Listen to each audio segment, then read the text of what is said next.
تاریخ میں آپ کو واضح کر دوں، آپ پچھلے 1.5 سال 2 سال میں اٹھا لو، سب سے زیادہ کنونشنز کیے ہیں وہ رول آف لا پہ کیے ہیں، ہمارے لائرز ونگ نے یا بار ایسوسیشنز نے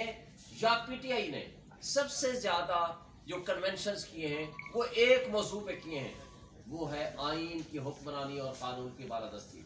چونکہ یہ وہ چیز ہے کہ جس ملک میں رول آف لا نہیں ہوگا وہاں افراتفری ہوگی، وہاں انتشار ہوگا، وہاں بددلی ہوگی، وہاں اداروں کے اوپر لوگوں کا اعتماد نہیں ہوگا، بڑے چھوٹے کی تمیز اور تفریق ختم ہو جائے گی، قانون اور انصاف کا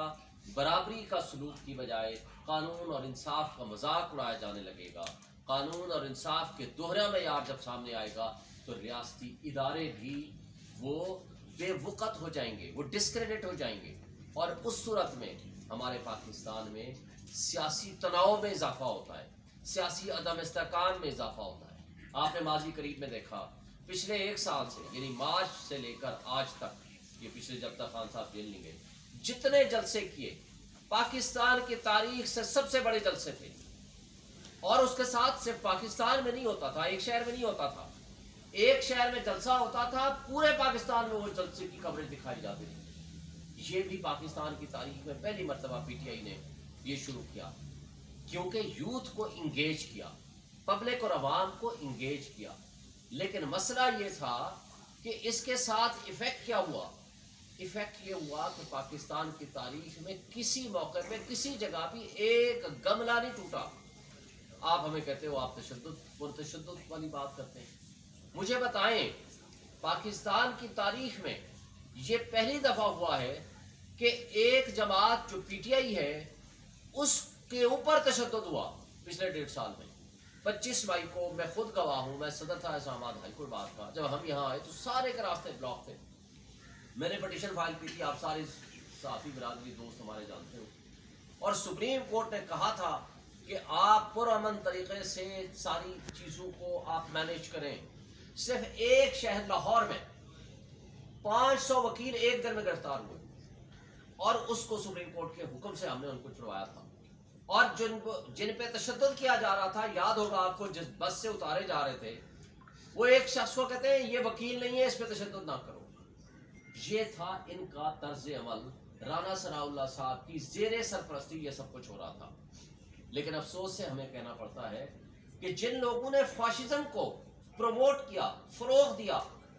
وہ آج یہ کہہ رہے ہیں کہ پی ٹی آئی جی پرتشدد سیاست کر رہی ہے۔ بڑے افسوس سے یہ کہنا پڑتا ہے۔ ہم نے ہمیشہ رول آف لا، آئین کی بالادستی اور قانون کی حکمرانی کے لیے بات کی ہے۔ تشدد ہمارے اوپر ہوا ہے اور آج تک تشدد کا سلسلہ جاری و ساری ہے۔ آج مجھے بتائیں کہ 2-3 دن پہلے علی نواز اعوان کو اور عامر کو اٹھایا گیا، وہ کہاں ہے؟ آئین آپ کا کہتا ہے، آئین کا آرٹیکل 10 کہتا ہے کہ اگر کسی کو گرفتار کرو گے تو 24 گھنٹے کے اندر within 24 hours نیئرسٹ جو میجسٹریٹ ہے اس کے سامنے آپ اس کو پیش کرو،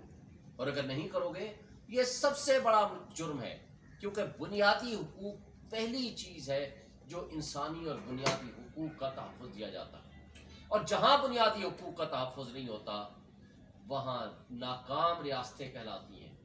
آج ہم کدھر جا رہے ہیں دیکھیں۔ اور پھر لیول پلینگ فیلڈ کی جب ہم بات کرتے ہیں، آپ لورا لنگڑا اگر الیکشنز کی طرف لے جاتے ہیں، ہمیں موقع نہیں دیتے، آپ زور زبردستی پہ جو 80% 90% جس کی پاپولرٹی ہے اس کو آپ کرش کر کے اس کے بندے اٹھا لیتے ہیں، موقع نہیں دیتے، آپ چوں کا مربع بنا کر کے ایک لے آتے ہو جو پچھلے 16 مہینوں میں آپ نے ایڈونچر کر کے دیکھ لیا۔ کیا ہوا؟ ملک کا، ملک کی معاشی تباہی ہوگی، ملک کا بیڑا غرق ہو گیا۔ اور اس انداز اور اس حالت سے مجھے بتائیں اس وقت پاکستان متحمل نہیں ہو سکتا ایسے ایڈونچرز کی، اس لیے کہ معاشی تباہی آپ کی اتنی ہو چکی ہے کہ اگر ایسی حرکتیں کریں گے تو ریاست کی جڑیں کھوکھلی کرنے کے مترادف ہوگا۔ وجہ کیا ہے؟ کہ اس لیے کہ آپ کو ایکسپورٹ بڑھانی ہے، آپ کو اوورسیز کا ٹرسٹ حاصل کرنا ہے، ان سے پیسے لے کر آنے، آپ نے رول آف لا قائم کرنا ہے تاکہ لوگ آپ کے اوپر اعتماد کر کے انویسٹمنٹ لے کر آئیں، اس لیے کہ انٹرنیشنل انویسٹر آپ کے پاس آئے۔ اور اگر آپ کے حکمرانوں کا پیسہ ملک سے باہر پڑا ہو،